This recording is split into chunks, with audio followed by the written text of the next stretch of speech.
Voilà, bonsoir à tous, que la paix du Seigneur soit avec chacun d'entre vous. Nous voici pour notre deuxième yeshiva sur le livre de l'Apocalypse. Et ce soir, j'aimerais poursuivre un peu sur le thème que nous avons déjà abordé le mois dernier, en septembre. Et ce sont les relations entre le livre de l'Apocalypse et le livre du prophète Daniel, qui lui aussi, nous l'avons vu déjà, est une apocalypse. Et j'aimerais que nous fassions deux lectures pour introduire cette réflexion ce soir. Dans le chapitre 5 tout d'abord, verset 1er. Puis je vis dans la main droite de celui qui était assis sur le trône un livre écrit au-dedans et en dehors et scellé de 7 sceaux. Une autre lecture, cette fois-ci au chapitre 12 du livre de l'Apocalypse, verset 10. C'est l'ange qui parle avec Jean et qui conclut en quelque sorte toute la révélation qui lui a été donnée en ces termes. Puis il me dit, « Ne ferme pas d'un sceau les paroles de la prophétie de ce livre, car le temps est proche. » Maintenant, nous revenons quelques instants dans le livre du prophète Daniel, au chapitre 12, c'est-à-dire au dernier chapitre de ce livre du prophète Daniel. Et là, nous lisons ceci. Verset 4. « Toi, Daniel, tiens secrètes ces paroles et scelle le livre jusqu'au temps de la fin. Beaucoup alors le liront et la connaissance augmentera. » Voilà. Aussi bien dans le livre de Daniel que dans le livre de l'Apocalypse, il est question d'un livre. Alors, quand nous parlons d'un livre, nous, évidemment, nous avons une idée un peu faussée par rapport à ce que c'était un livre à l'époque biblique. Pour nous, un livre, c'est ceci. C'est-à-dire des pages que l'on tourne, ce que l'on appelle un codex.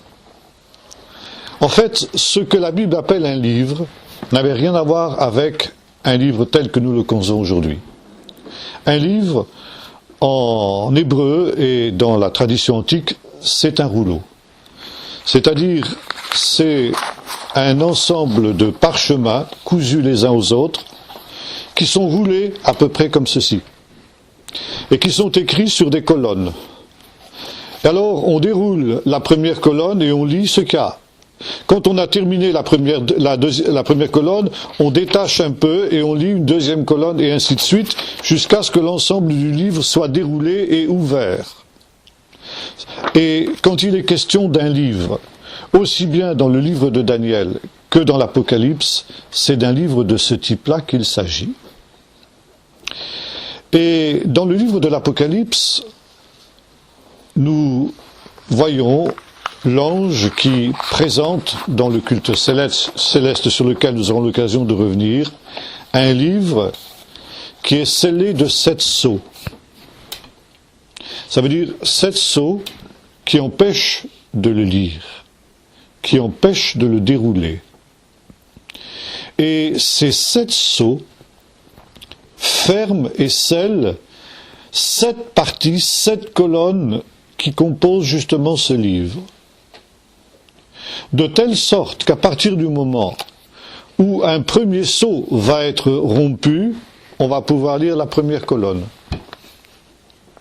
Quand un deuxième sceau va être rompu, on va pouvoir lire la deuxième colonne. Et ainsi de suite, jusqu'à ce que l'ensemble du livre soit déroulé et que l'on puisse lire l'ensemble.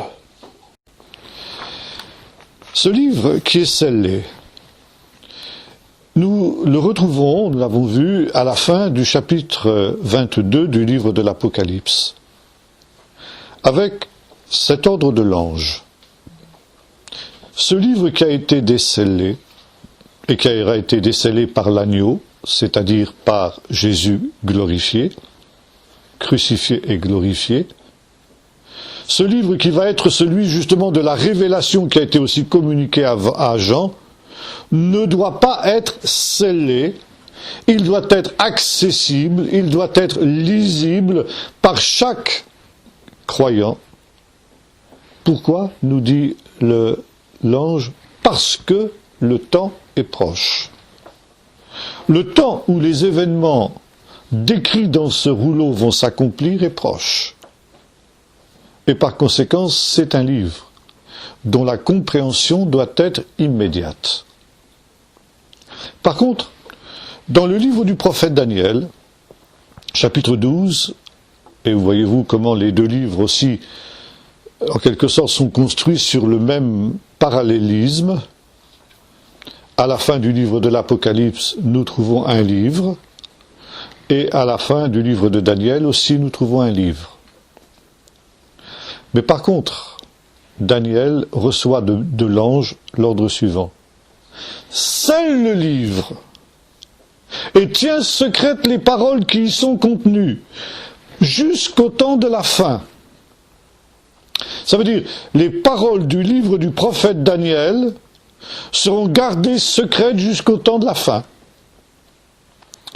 Et c'est quelque chose qui est un mystère pour Daniel lui-même, car dans les versets précédents, Daniel déclare ceci: « J'entendis, mais je ne compris pas. » Et je dis, « Mon Seigneur, quelle sera l'issue de ces choses ?» Et c'est là que l'ange dit, « Va Daniel, scelle ces paroles, garde-les secrètes. »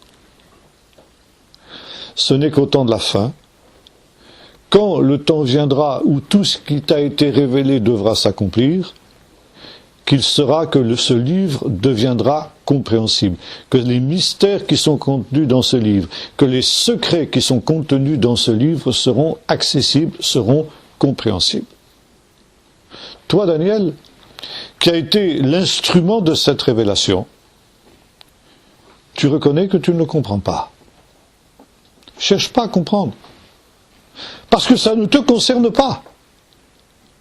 Ça concerne le temps de la fin.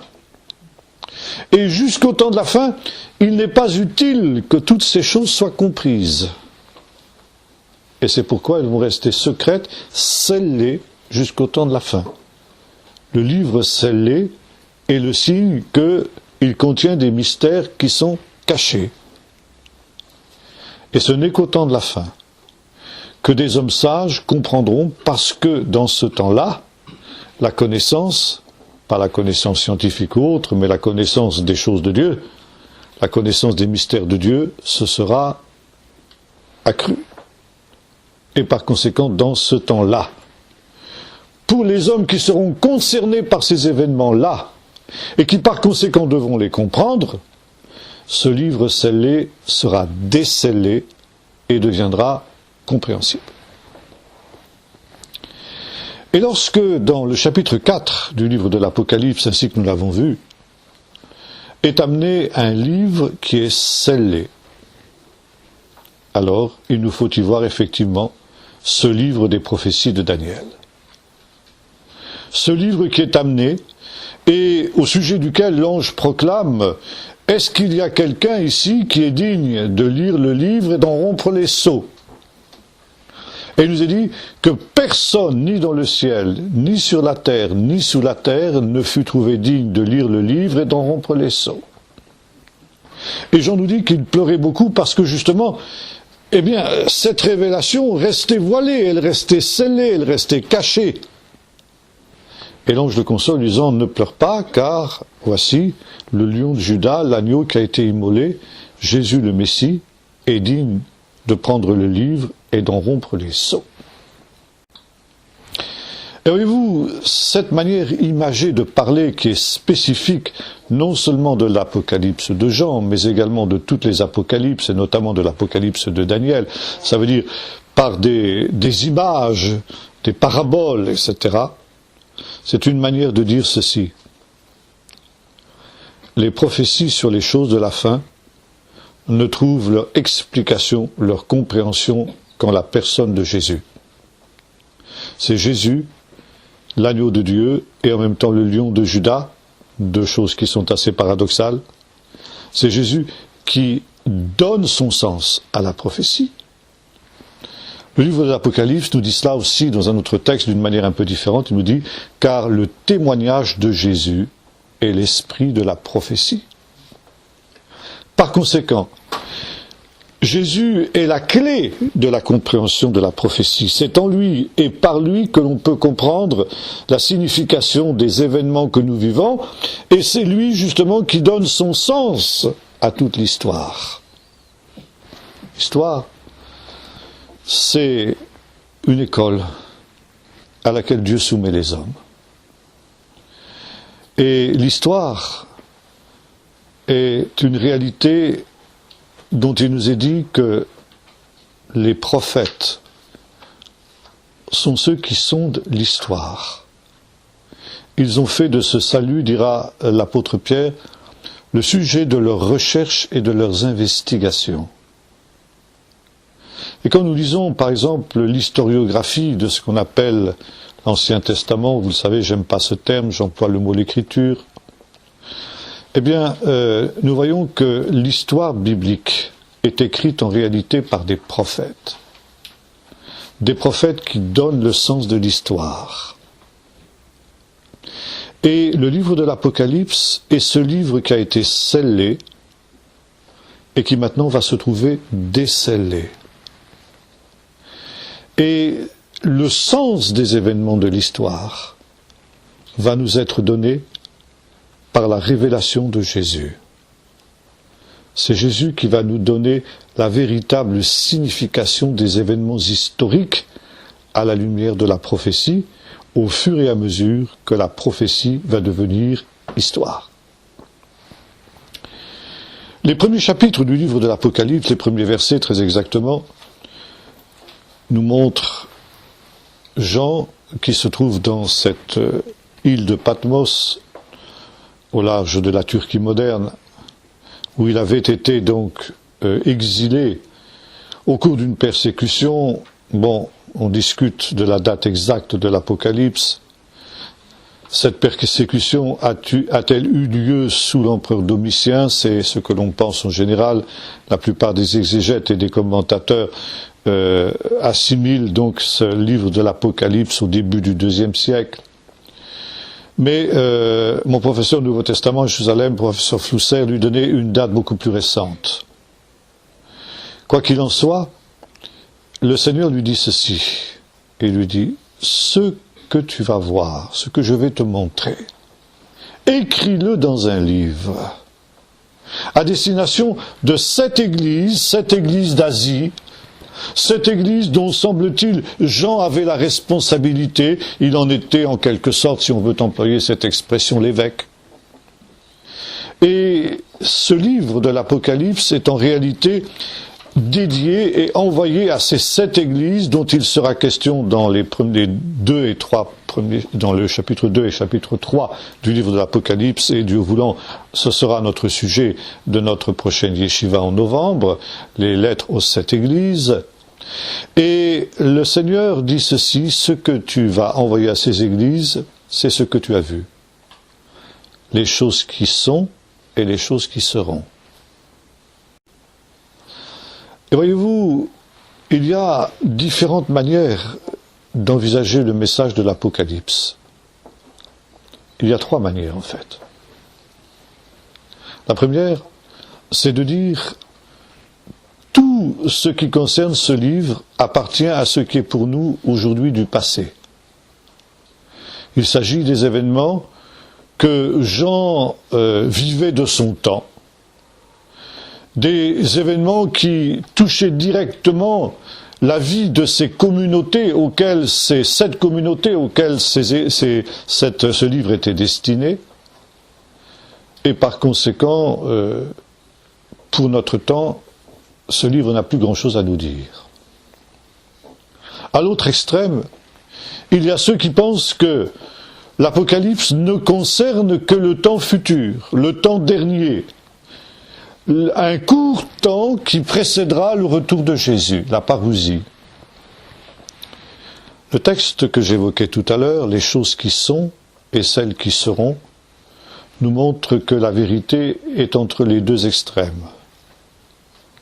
Il est vrai que sont évoquées dans ce livre des réalités qui étaient celles de l'époque des communautés auxquelles ce livre a été adressé. Mais ce sont aussi des réalités qui concernent toute l'histoire qui va suivre. Ça veut dire toute l'histoire qui part depuis l'époque de Jean et qui va jusqu'à la fin. Et par conséquent aussi qui nous concerne, nous, qui arrivons à la fin de cette période. Et c'est la raison pour laquelle, eh bien, c'est toute l'histoire qui va se dérouler, depuis l'époque de Jean jusqu'au temps de la fin.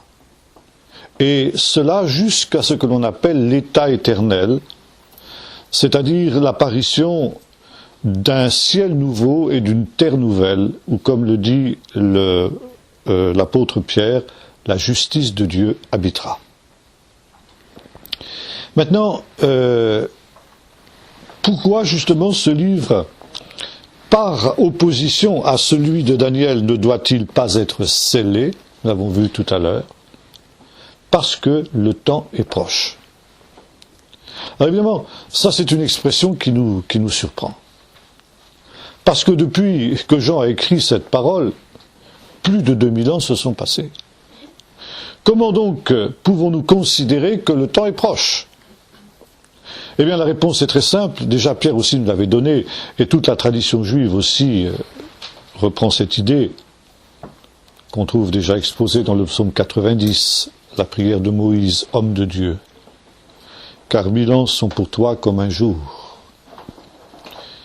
Et l'apôtre Pierre reprend ça aussi dans une de ses épîtres, quand il parle de ces moqueurs qui, au temps de la fin, diront « Où est la promesse de son avènement ?» Ils veulent ignorer que pour Dieu, dit-il, un jour est comme 1000 ans et 1000 ans sont comme un jour. Vous vous souvenez que déjà le jour de la Pentecôte, Pierre a cité le prophète Joël en disant « Dans les derniers temps, dit Dieu, je répandrai mon esprit sur toute chair. » Et par conséquent, il considère que les derniers temps commencent avec la Pentecôte. Alors évidemment, Dieu a une autre manière de mesurer le temps que ce que nous faisons nous.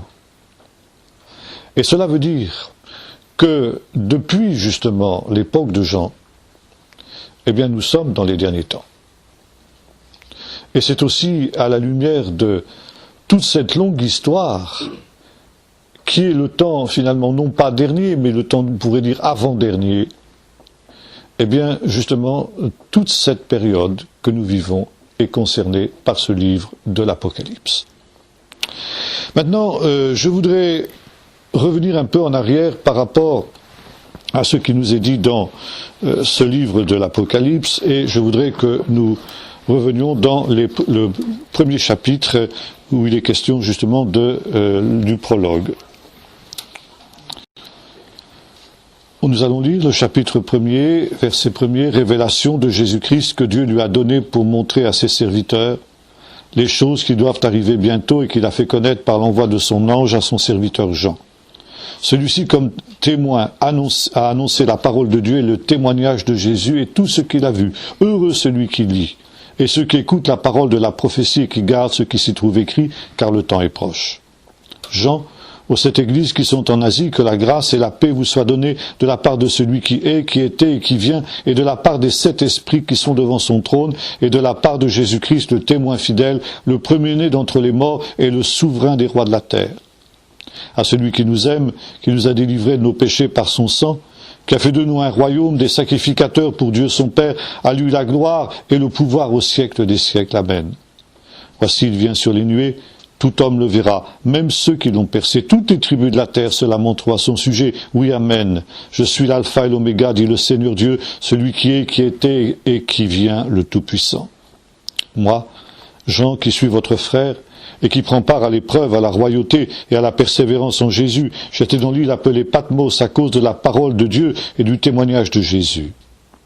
Je fus ravi en esprit au jour du Seigneur, et j'entendis derrière moi une voix forte comme le son d'une trompette, qui disait, « Ce que tu vois, écris-le dans un livre, et envoie-le aux 7 églises, à Éphèse, à Smyrne, à Pergame, à Thyatire, à Sardes, à Philadelphie et à Laodicée. » Je me retournai pour découvrir la voix qui me parlait, et après m'être retourné, je vis 7 chandeliers d'or, et au milieu des chandeliers, quelqu'un qui ressemblait à un fils de l'homme.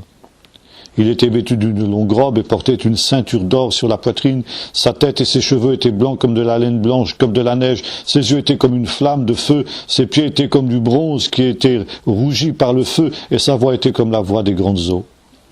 Il avait dans sa main droite 7 étoiles. De sa bouche sortait une épée aiguë à 2 tranchants, et son visage était comme le soleil quand il brille dans sa force. Quand je le vis, je tombai à ses pieds comme mort. Il posa sur moi sa main droite en disant « Sois sans crainte. Je suis le premier, le dernier, le vivant. J'étais mort, et voici je suis vivant au siècle des siècles. Je tiens les clés de la mort et du séjour des morts. Écris donc ce que tu as vu, ce qui est et qui va se produire ensuite. Le mystère des 7 étoiles que tu as vues dans ma main droite et des 7 chandeliers. Les 7 étoiles, ce sont les anges des 7 églises, et les 7 chandeliers, ce sont les 7 églises. » Cette vision, que l'on appelle vision inaugurale, qui est une vision par laquelle commencent pratiquement tous les livres prophétiques. Que ce soit le livre du prophète Ésaïe, celui de Jérémie, celui du prophète Ézéchiel, commencent tous par une vision inaugurale, dans laquelle le Seigneur interpelle le prophète et lui confie une mission, celle d'être son porte-parole, son messager, quant aux paroles qui vont lui être révélées et qui doivent être communiquées au peuple. Ici, le peuple, ce sont les 7 églises qui ont été citées et qui reviendront dans les 2 chapitres suivants. Et cette vision inaugurale ressemble étrangement à une autre vision que nous trouvons dans le chapitre 7 du livre du prophète Daniel. Et ce soir, j'aimerais que nous fassions une comparaison entre ces 2 chapitres, c'est-à-dire le chapitre 7 du livre du prophète Daniel et le chapitre 1er de notre livre de l'Apocalypse. Relisons quelques instants, non pas l'ensemble de ce long chapitre 7 du livre du prophète Daniel, mais à partir du verset 9. Je regardais, pendant que l'on plaçait des trônes, l'ancien des jours s'assit. Son vêtement était blanc comme la neige, les cheveux de sa tête purs comme de la laine. Son trône était comme des flammes de feu et des roues comme un feu ardent. Un fleuve de feu coulait et sortait de devant lui. 1000 milliers le servaient et des myriades se tenaient en sa présence. Les juges s'assirent, des livres furent ouverts. Je regardais alors, à cause des paroles arrogantes que prononçait la corne, et tandis que je regardais, la bête fut tuée et son corps périt, livré au feu pour être brûlé. Les autres bêtes furent dépouillées de leur puissance, mais une prolongation de vie leur fut accordée jusqu'à un certain temps. Je regardais pendant mes visions nocturnes, et voici sur les nuées du ciel arriva comme un fils de l'homme. Il s'avança vers l'ancien des jours, on le fit approcher de lui, on lui donna la domination, l'honneur et la royauté, et tous les peuples, les nations et les hommes de toute langue le servirent.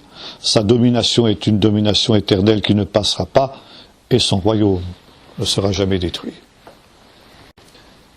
Ces 2 lectures parallèles vous ont déjà montré combien il y a de points communs entre ces 2 textes. Et nous comprenons que le livre de l'Apocalypse est en réalité un commentaire du livre du prophète Daniel et une explication de ces visions mystérieuses que nous trouvons dans le livre du prophète Daniel.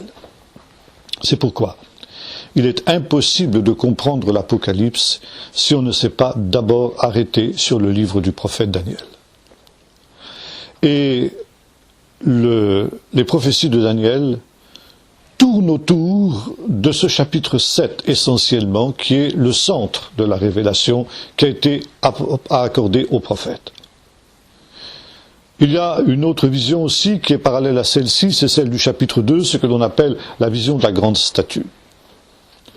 Très rapidement, parce que ce n'est pas notre sujet, c'est l'Apocalypse et non pas Daniel, mais très rapidement, je voudrais rappeler la manière dont justement Daniel nous révèle cette période qui est la période finale.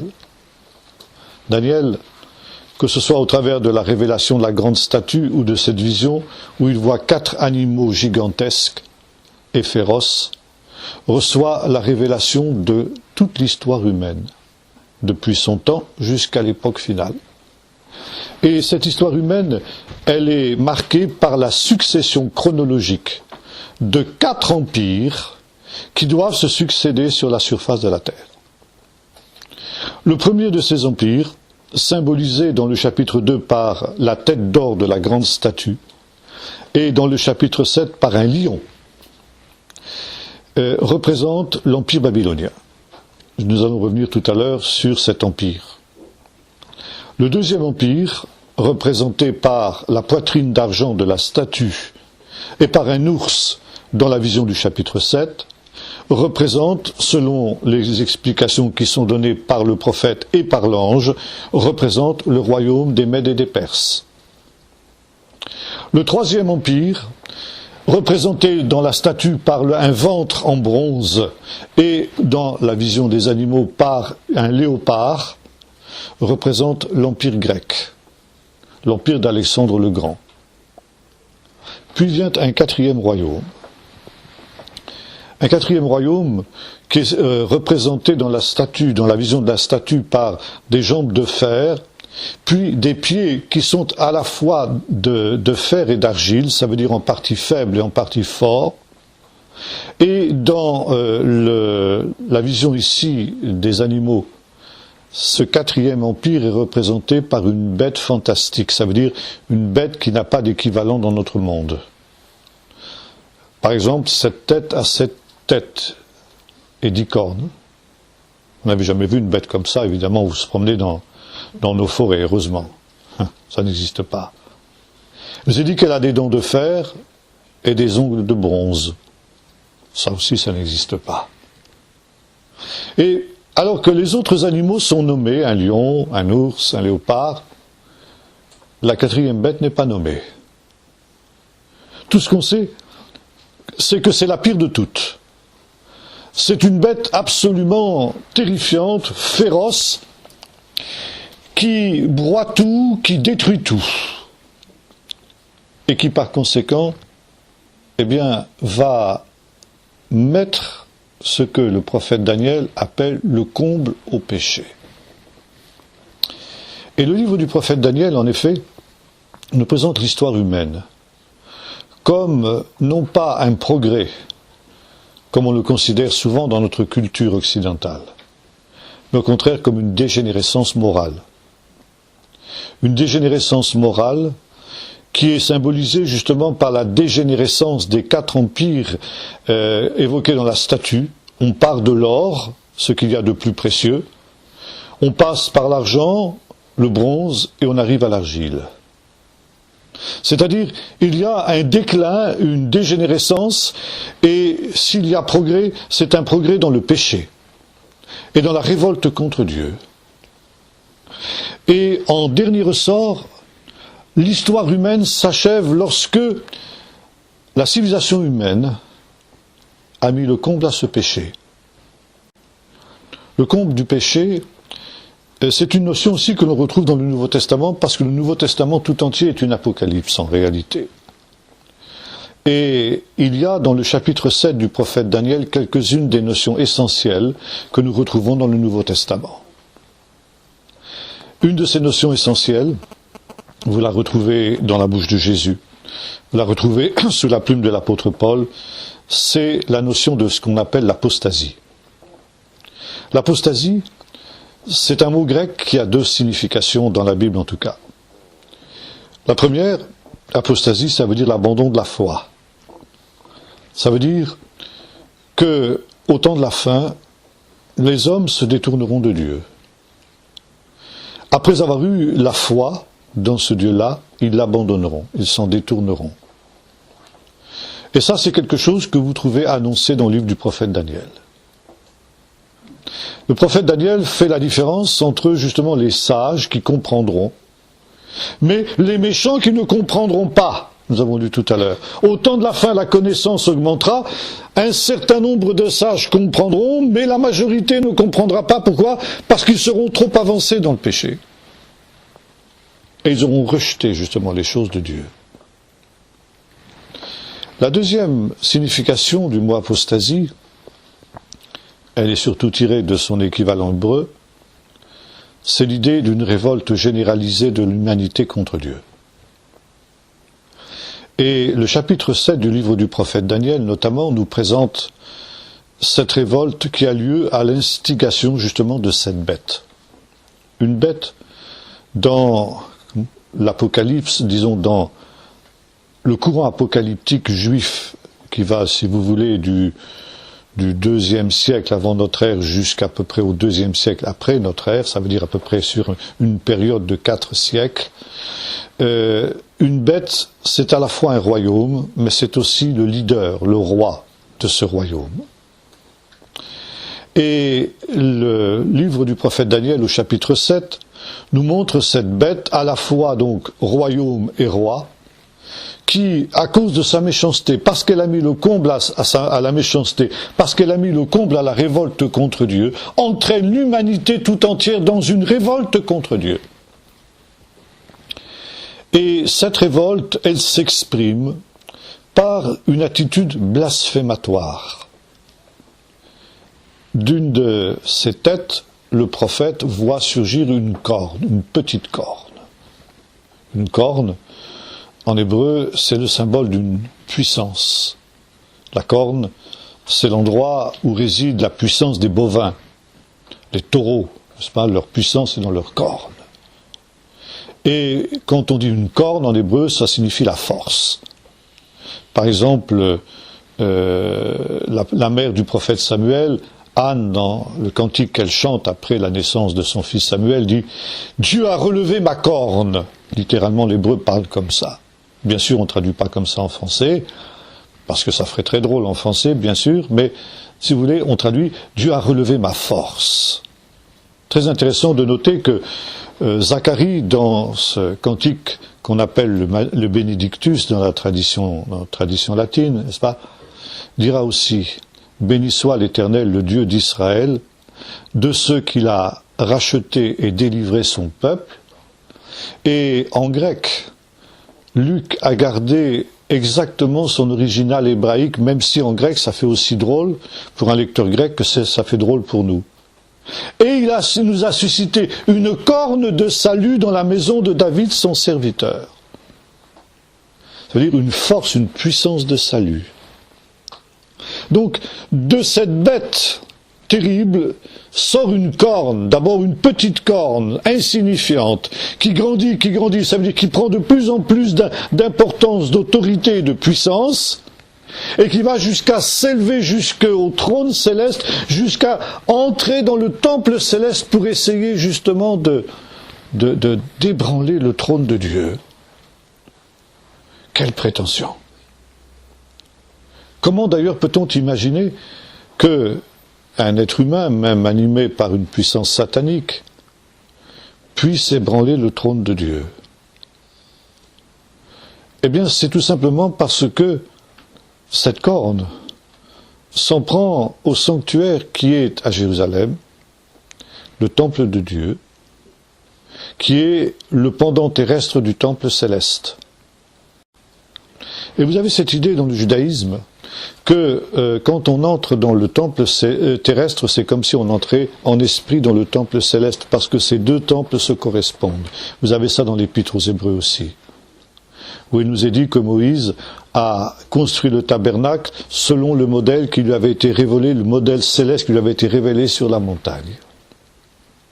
Et par conséquent, ce qui est le type, disons, le péché essentiel de cette bête, c'est qu'elle va dresser au lieu saint l'abomination et la désolation. Alors ça, c'est toute une étude passionnante à faire sur cette expression. Mais disons, pour faire court, qu'il s'agit, abomination, ça veut dire un objet idolâtre. Ça veut dire, il va rendre désert le temple, et le temple, c'est quoi dans la Bible? C'est le rempart contre le déferlement du mal sur la terre. C'est comme une forteresse spirituelle qui empêche le déferlement du mal sur la terre. À partir du moment où le temple est détruit, alors il n'y a plus de frein. Et le mal peut se répandre sans aucune limite sur la terre. Et c'est justement ce comble du péché que la quatrième bête va réaliser. Les autres bêtes n'étaient pas allées jusque-là. La quatrième bête va détruire le temple et disperser le peuple saint, rendre déserte la terre sainte. Abomination et désolation, c'est plus juste de dire la désolation qui rend désert, n'est-ce pas?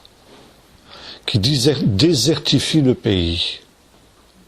Et quand il en sera ainsi, il n'y aura plus de frein à la capacité de nuisance de cette bête. Elle aura les coups des franches. Elle pourra, comme le dit ici ce texte, détruire tout avec ses dents de fer et fouler le reste avec ses ongles de bronze. Donc la bête va mettre le comble au péché. Elle va mettre le comble à cette apostasie. Et ça, vous retrouvez cette notion aussi dans le livre de l'Apocalypse. On va justement vers ce paroxysme du mal. Et lorsque précisément la révolte de cette bête qui entraîne à sa suite justement toutes les nations dans cette même révolte, atteint le temple de Jérusalem, alors Dieu ne peut plus rester indifférent. Dieu se doit d'intervenir.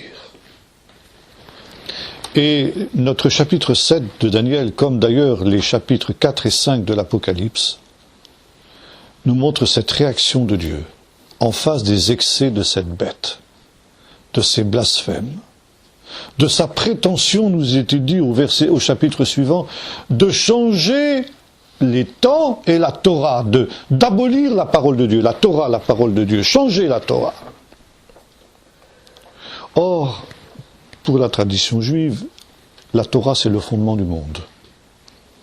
Le monde a été construit par Dieu sur le modèle de la Torah. Et Jésus nous dit ça aussi dans le Sermon sur la montagne. Il nous dit, aussi longtemps que le ciel et la terre subsisteront, il ne disparaîtra pas de la Torah un seul iota ou un seul trait de lettre, que tout ne soit accompli. Et les sages d'Israël disaient ceci, si l'on touche à un des plus petits commandements de la Torah, on ébranle les fondements même du monde, non seulement du monde spirituel, mais même du monde physique. Et c'est justement ça qui est le péché essentiel de cette quatrième bête. Elle va remettre en question la Torah même. Et en remettant en cause la Torah, c'est tout le train du monde qui se trouve être bouleversé. Et lorsque nous lisons l'Apocalypse, le lecteur qui lit l'Apocalypse pour la première fois est surtout frappé par les cataclysmes, les catastrophes, les tremblements de terre, les étoiles qui tombent du ciel, bref, tout un ensemble de phénomènes que justement pour cette raison même, on appelle des phénomènes apocalyptiques. Tellement que le mot apocalypse dans notre culture est devenu symbole de catastrophe. Quand on dit, eh bien, il s'est produit tel et tel événement, mais c'était une vision d'apocalypse, dira-t-on. Ça veut dire, c'est une vision de cauchemar, de destruction, de mort, et c'est pourquoi l'Apocalypse a souvent justement une très très mauvaise réputation parmi le peuple de Dieu. C'est vrai qu'il y a des phénomènes de ce type dans l'Apocalypse. Pourquoi ? Parce que les fondements sont ébranlés. Parce que la bête, ayant remis en cause les commandements de Dieu, a remis en cause les fondements même du monde. Et le monde est ébranlé, le monde est sans dessus-dessous. Et comme le dira un autre prophète, le monde chancelle, la terre chancelle comme un homme ivre. Et si Dieu n'intervenait pas, eh bien effectivement ce serait la fin du monde. Mais contrairement à une idée répandue, l'Apocalypse n'est pas la fin du monde. Et c'est justement une bonne nouvelle. Dieu va sortir de son silence et il va intervenir pour empêcher la catastrophe. La catastrophe qui serait inévitable s'il n'intervenait pas.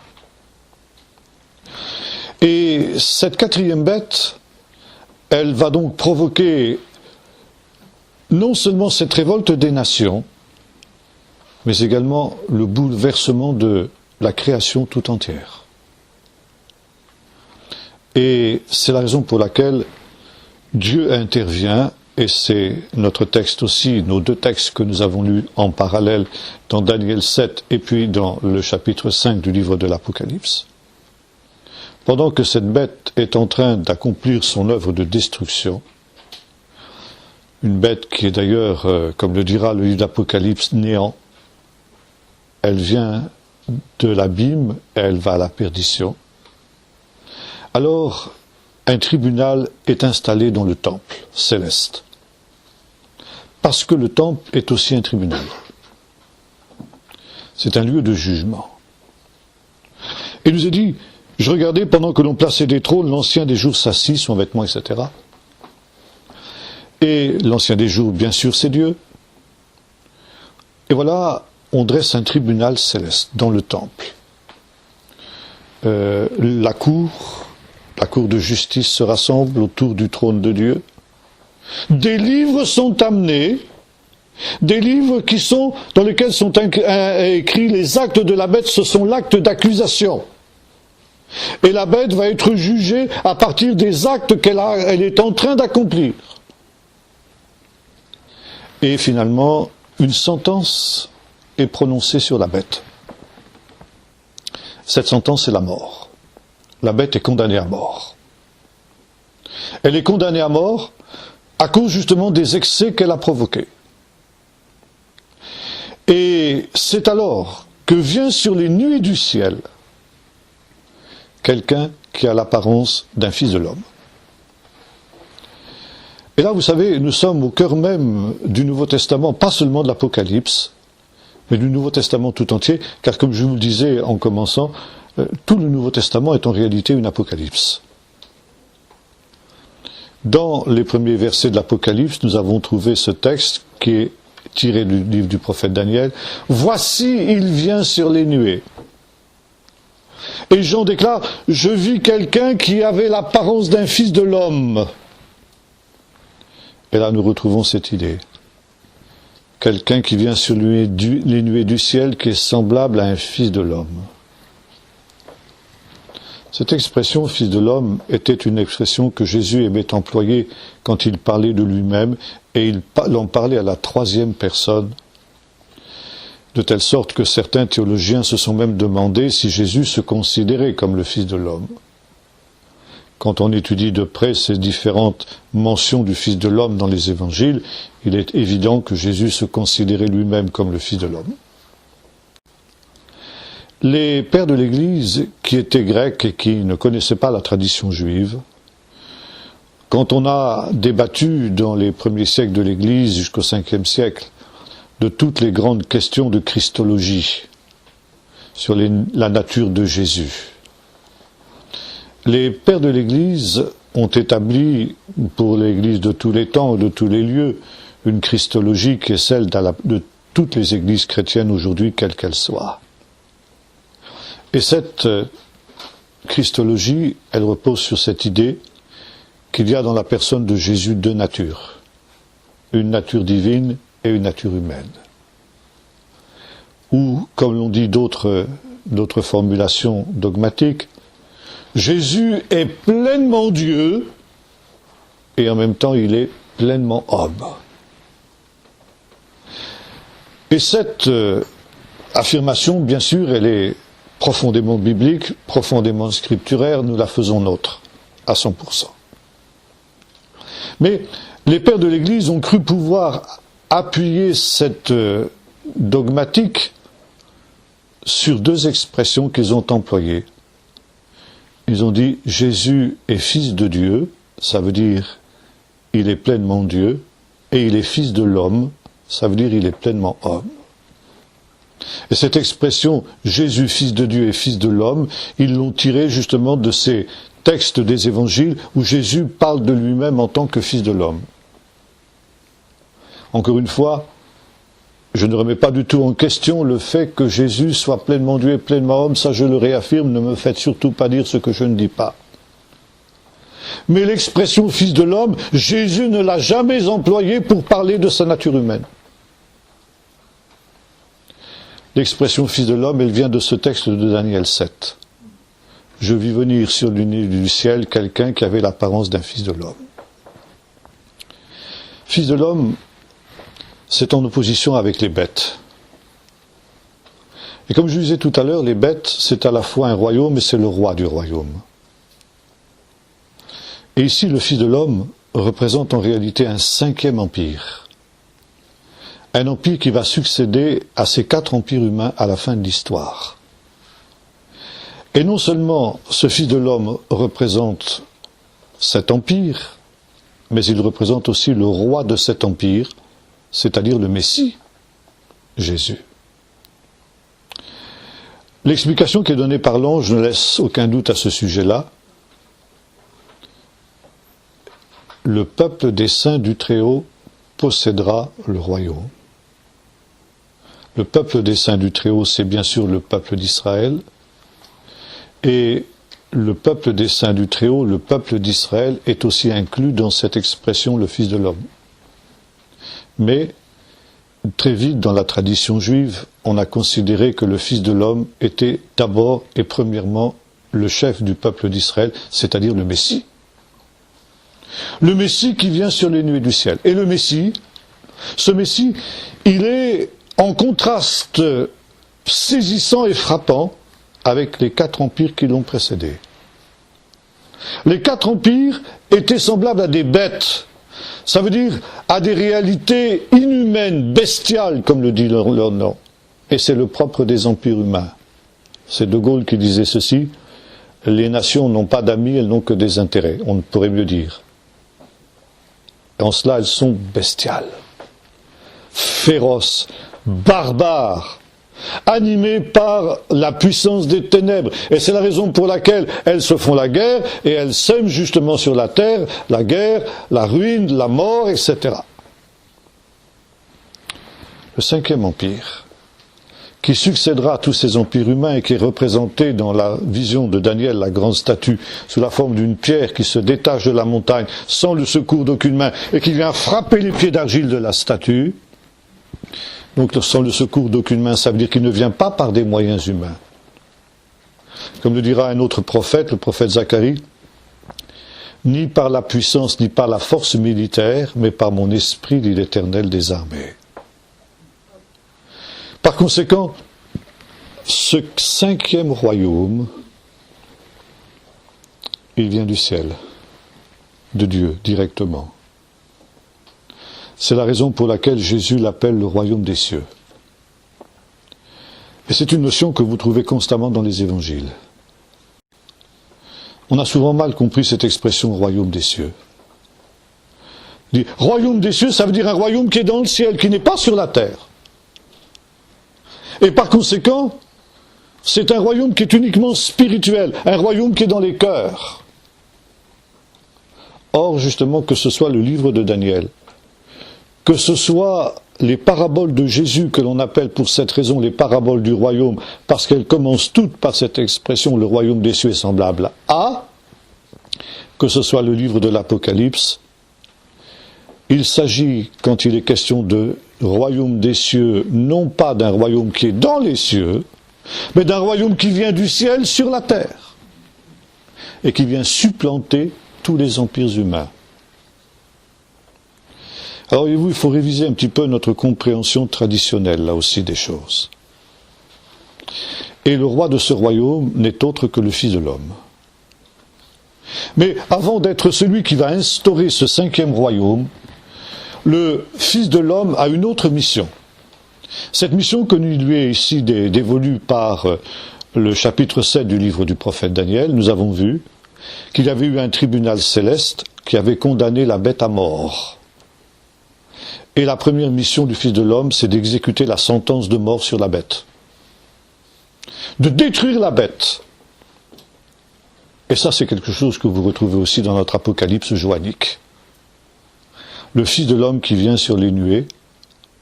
Et toutes les nations de la terre se lamentent quand ils le voient. Pourquoi ? Parce qu'il va être le justicier. Et comme toutes les nations de la terre ont suivi la bête, eh bien toutes, elles réalisent qu'elles vont avoir part à ce jugement. Et de ce texte du prophète Daniel, Et de ce jugement qui a lieu dans le ciel naît une autre notion fondamentale dans le christianisme, la notion du jugement dernier. Vous retrouvez cette idée dans les paraboles de Jésus, qui sont elles aussi des apocalypses, parce que le but des paraboles, c'est toujours de parler des choses de la fin, des choses dernières. Le royaume des cieux est semblable à. Et lorsque Jésus emploie l'expression fils de l'homme, c'est toujours dans cette même signification, montrer que le fils de l'homme est celui qui va instituer le royaume de Dieu, ce royaume que Jésus prêchait. Jésus prêchait le royaume. Cette notion d'un royaume, elle vient justement de notre texte ici de Daniel. Les saints, le peuple des saints possédera le royaume. Son royaume ne terminera jamais. Son règne ou son royaume, c'est la même chose, aussi bien en hébreu qu'en grec, basileia. En grec, ça peut se traduire par royaume et ça peut se traduire par règne. On retrouve ça aussi dans Notre Père, que ton royaume ou que ton règne vienne, c'est la même chose, n'est-ce pas? Et Jésus prêchait donc ce royaume et les paraboles avaient pour but de montrer comment venait le royaume. Il y a une parabole très célèbre qu'on trouve dans le chapitre 25 de l'évangile de Matthieu, qu'on appelle la parabole des brebis et des boucs. Et cette parabole, qui conclut d'ailleurs le grand discours sur la fin des temps que Jésus a prononcé sur le mont des Oliviers, et qui commence au chapitre 24 du livre de l'évangile de Matthieu, cette parabole commence de la manière suivante. Lorsque le Fils de l'homme viendra dans sa gloire avec ses anges, toutes les nations de la terre seront rassemblées devant lui. Et il les séparera. Il mettra, comme un berger sépare les brebis d'avec les boucs. Il mettra les brebis à sa droite et les boucs à sa gauche. Et à ceux qui sont à sa droite, il dira, venez, prenez possession du royaume qui a été préparé avant la fondation du monde. Quant à vous, les méchants, allez dans le feu éternel. Cette idée d'un feu éternel, nous la trouvons ici aussi dans notre texte.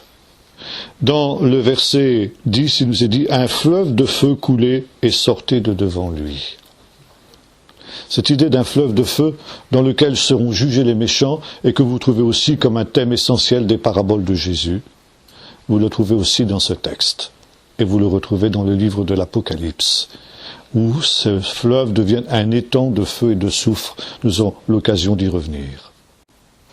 Et ce fleuve de feu, et ce jugement, justement, eh bien, c'est un jugement que va exercer le Fils de l'homme parce qu'il est justement l'exécuteur des jugements de Dieu, avant de devenir le roi du royaume. Mais Jésus employait aussi cette expression, Fils de l'homme, quand il parlait de sa mort et de sa résurrection. Pourquoi? Par exemple, il dira, voici, nous montons à Jérusalem, et le Fils de l'homme va être livré entre les mains des pécheurs, qui vont le crucifier, etc. Et le troisième jour, il ressuscitera. Quelle relation y a-t-il entre la passion de Jésus, qui est exactement le contraire de la gloire, et puis la notion de Fils de l'homme? Eh bien, c'est le chapitre 2 de l'épître de Paul aux Philippiens qui nous le dit. Jésus, qui existant en forme de Dieu, n'a pas regardé comme une proie à arracher que de s'égaler à Dieu, mais il s'est humilié lui-même, prenant la forme d'un serviteur et devenant obéissant jusqu'à la mort, et jusqu'à la mort de la croix. La croix, c'est l'humiliation suprême à la fois dans le monde romain, puisque c'était le supplice qui était réservé aux esclaves, au pire des criminels. Un citoyen romain ne pouvait pas, selon la loi romaine, être crucifié. Mais pour les Juifs, c'était pire encore, c'était le signe du rejet de Dieu, parce que la crucifixion était assimilée à une pendaison, et il est écrit dans le livre du Deutéronome, « Maudit quiconque est pendu au bois ». Et Jésus donc est descendu dans la pire des humiliations à laquelle on puisse rêver, la mort de la croix. Non seulement il s'est rendu obéissant jusqu'à la mort, dira l'apôtre Paul, mais même jusqu'à la mort de la croix, ce qui est pire que la mort. Et parce qu'il s'est humilié à ce degré-là, Dieu l'a souverainement élevé et lui a donné le nom qui est au-dessus de tout nom, afin qu'au nom de Jésus, et c'est notre texte, tout genou fléchisse. Il vient sur les nuées du ciel et tout genou fléchira devant lui. Et au centre de l'Apocalypse, on en a parlé depuis le début de cette réflexion, il y a la vision de l'agneau de Dieu immolé. Parce qu'il est l'agneau de Dieu immolé, il est digne de prendre le livre, il est digne de régner, il est digne de prendre le sceau. Et sa royauté, son royaume qui va être éternel, est le résultat justement de sa mort et de sa passion, de son humiliation et de sa résurrection. Voyez-vous, la notion de Fils de l'homme, c'est ce que le judaïsme a imaginé de plus grand en ce qui concerne le Messie. C'est le Messie dans une dimension que, si vous voulez, le judaïsme a poussé à son point culminant, à son paroxysme. Alors voilà justement ici quelques réflexions dont il nous est dit aussi que celui-là, il vient sur les nuées. Le Fils de l'homme est celui qui vient. Ça, c'est tiré d'un autre psaume, le psaume 118. Béni soit celui qui vient au nom du Seigneur. Et c'est une des raisons pour laquelle un des noms du Messie, dans la tradition juive, c'est Anani. Anan, ça veut dire les nuées. La nuée, c'est pas simplement un vulgaire nuage. Les nuées, c'est la présence même de Dieu. C'est la puissance de Dieu. Et vous retrouvez cette idée, voici, il vient sur les nuées. Ça veut dire, il vient avec sa puissance. Il est celui qui est, qui était et qui vient. On aura l'occasion d'y revenir aussi. Et maintenant, justement, je vais conclure. L'Apocalypse, qui, comme nous l'avons vu, n'est rien d'autre qu'un commentaire du livre de Daniel. Ce livre qui était scellé, qui était mystérieux, qui était voilé, et qui, en Jésus, parce que Jésus est celui qui s'est humilié, et qui maintenant est souverainement élevé et est devenu le Fils de l'homme, eh bien Jésus nous donne le véritable sens du livre de Daniel. Nous avons l'occasion de revenir sur la bête, la quatrième bête, qui est elle aussi au centre de l'Apocalypse. Et nous verrons justement son identification d'une manière plus précise. Mais disons tout simplement, pour l'heure, que ce n'est rien d'autre qu'une résurgence du premier empire, c'est-à-dire de l'empire babylonien. Ça aussi, nous aurons l'occasion d'y revenir quand nous parlerons du chapitre 18, parce que nous retrouvons aussi dans le livre de l'Apocalypse la grande Babylone qui est considérée comme une grande prostituée. Nous verrons aussi la signification de ce terme. Mais, voyez-vous, en fin de compte, ce livre de l'Apocalypse, que nous considérons, comme je disais il y a un instant, comme quelque chose de terrible, est en réalité une bonne nouvelle. Voici, il vient sur les nuées. C'est une bonne nouvelle. C'est une bonne nouvelle, ça dépend pour qui. Si effectivement, on a assimilé son sort à celui de la grande prostituée, à celui de Babylone, si on s'est laissé entraîner dans cette révolte de la bête, alors effectivement c'est une très mauvaise nouvelle.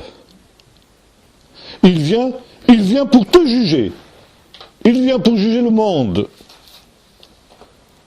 Et malheur à ceux qui seront sur le chemin du Seigneur dans ce jour-là.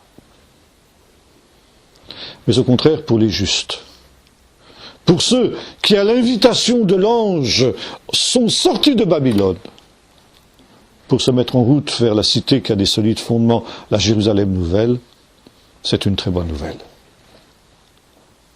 Réjouissez-vous, vous tous ces saints. Là où sur la chute de Babylone, les habitants de la terre se lamentent, les justes au contraire se réjouissent.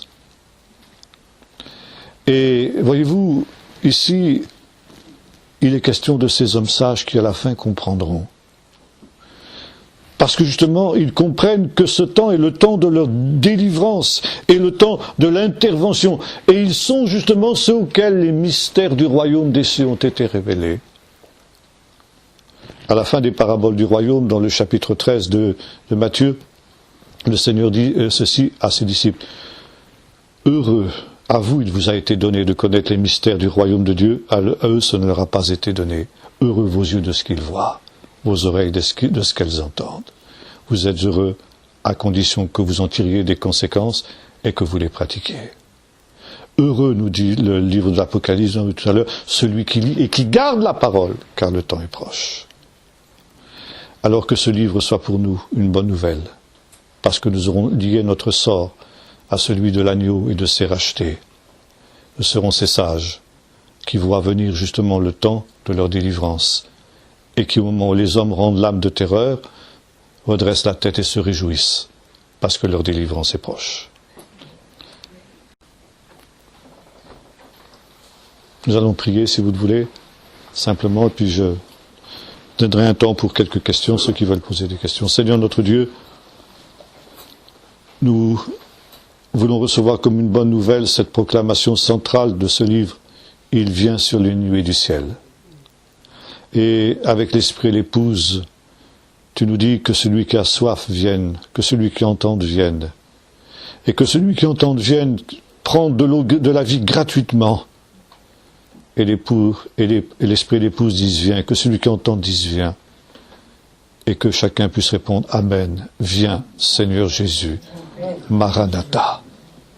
Seigneur, viens pour établir ce règne humain, ce règne de paix et de justice, ce règne qui vient sans le secours d'aucune main. Et ce règne, Seigneur, qui ne prendra jamais fin, et qui sera ce règne de justice et de paix, après lequel, en fin de compte, tous les hommes soupirent, et que toi tu réaliseras au temps prévu par toi. Merci Seigneur d'être celui qui vient pour cela, au nom de Jésus. Amen. Voilà, est-ce que vous avez quelques questions? Oui, moi comme d'habitude. Tout à l'heure, tu nous as parlé, tu nous as dit qu'on estimait que l'Apocalypse avait été écrite au IIe siècle. Oui. Et tu nous as dit que ton professeur, lui, estimait qu'elle était plus récente. Oui. C'est dans quel sens tu dis ça? Plus récente, c'est-à-dire avant le IIe siècle, ou plus récente par rapport à nous? Il pense qu'elle a été écrite avant la destruction du temple. Et la raison, avant 70. Et la raison est la suivante, c'est qu'il est question du temple, justement, qui n'est pas détruit à l'époque où le prophète écrit, où Jean écrit. Il voit le temple qui existe encore.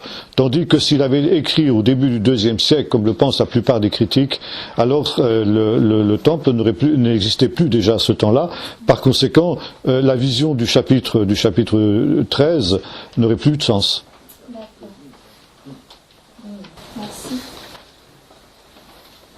Donc ce serait avant 70. Avant 70, oui. Certainement dans la foulée, lui il estime, dans la foulée des grandes persécutions qui ont commencé en l'an 63 à Rome, au moment de l'incendie et de la persécution de Néron, quoi. Donc en fait c'est une grande révélation. Apocalypse, ça signifie en grec tout simplement la révélation. C'est la traduction grecque du mot hébreu idgalut, qui signifie dévoilement, mise en lumière des choses cachées, donc révélation. Quelque chose qui est voilé et qui soudain devient... Et on trouve ça dans Daniel, ce qui était secret et qui maintenant devient compréhensible, devient dévoilé. C'est le dévoilement de ce qui a été scellé, de ce qui a été caché par le prophète Daniel. Du livre qui est scellé par cette sceau, c'est pas le livre de Daniel. Si, c'est le livre de Daniel qui était scellé. Dans nos Bibles. Pardon?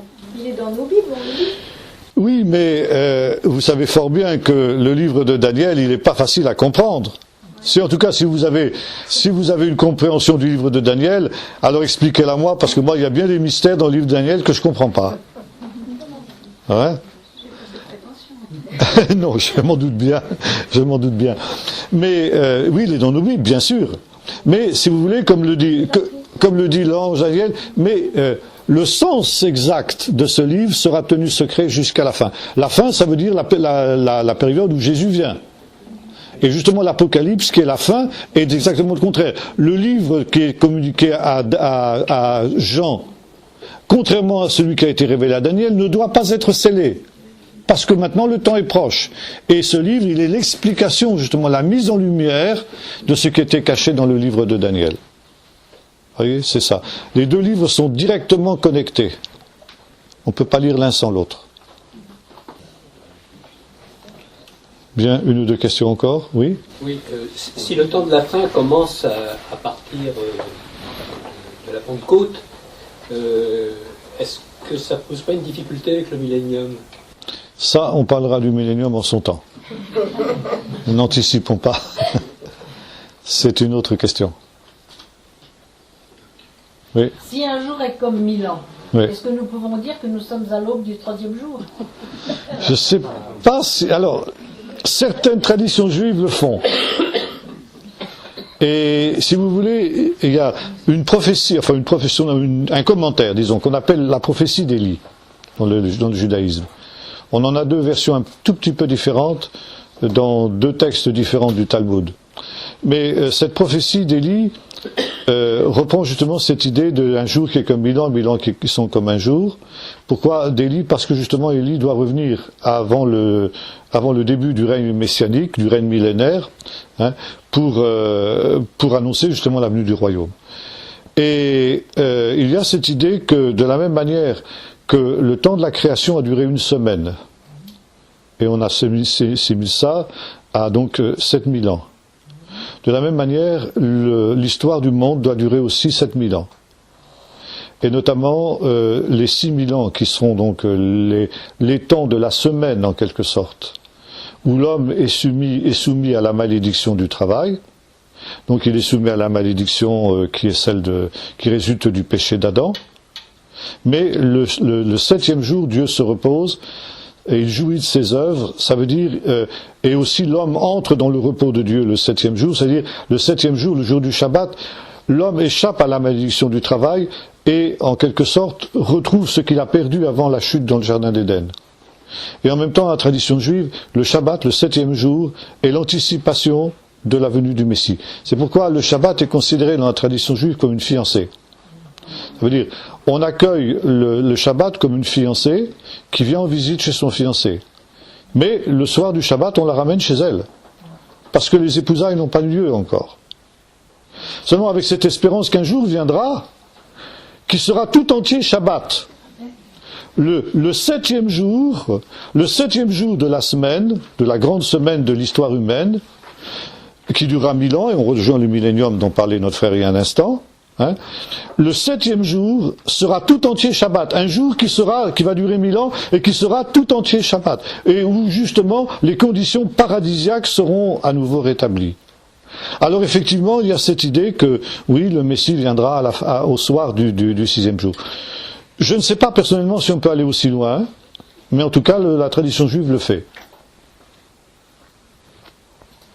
Mais là, on est presque à la fin du 6e jour. Oui, justement, oui. 5771. Bon, c'est arbitraire, hein.